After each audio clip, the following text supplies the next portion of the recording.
doença. Psicossomática é um ramo da medicina que estuda a relação entre o corpo e a mente, como um afeta o outro.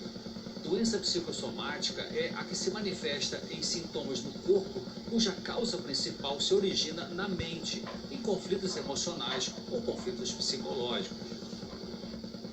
Os doutores José Galucci Neto e Renato Luiz Marquesi, ambos da USP, Universidade de São Paulo, num artigo eles dizem que é estimado que cerca de 60% a 80% da população apresenta alguma queixa somática, ou seja, no corpo, no físico, durante uma semana qualquer, sem, entretanto, procurar auxílio médico.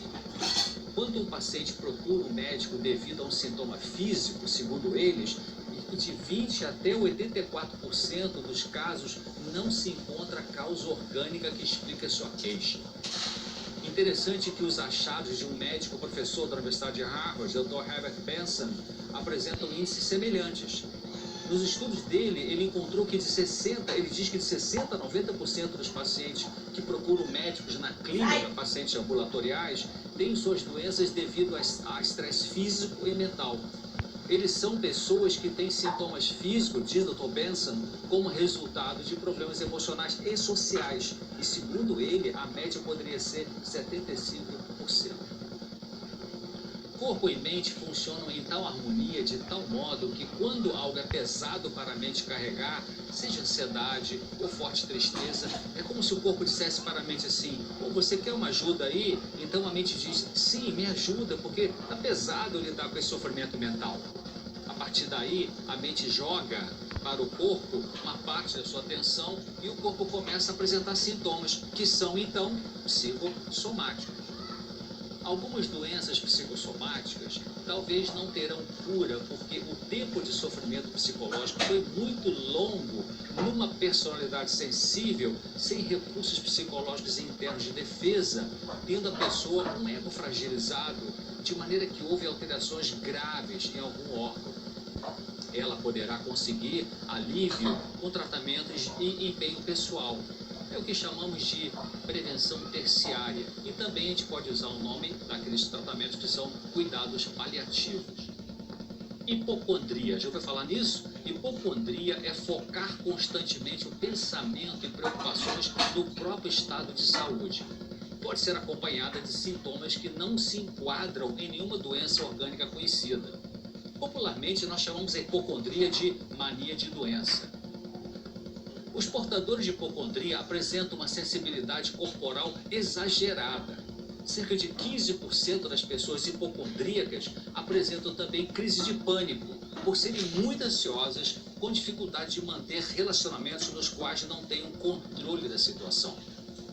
Essas pessoas hipocondríacas geralmente querem tomar remédios o tempo todo e vivem indo a médicos porque a cabeça delas é um monte de preocupação de ter esta ou aquela doença. Elas não possuem geralmente uma doença psicossomática, mas interpretações trágicas de sinais ou sintomas normais do corpo. Qualquer aceleraçãozinha do coração, ai meu Deus, vou infartar. Então elas interpretam exageradamente esse sinal que aparece no seu corpo. Para reduzir a ansiedade nessas pessoas, elas precisam olhar com firmeza para a verdade de que a sua mente tem tendência de supervalorizar pequenos sinais ou sintomas corporais e lutar para evitar permanecer fazendo interpretações trágicas na sua mente, vigiando para que os pensamentos trágicos não continuem perturbando.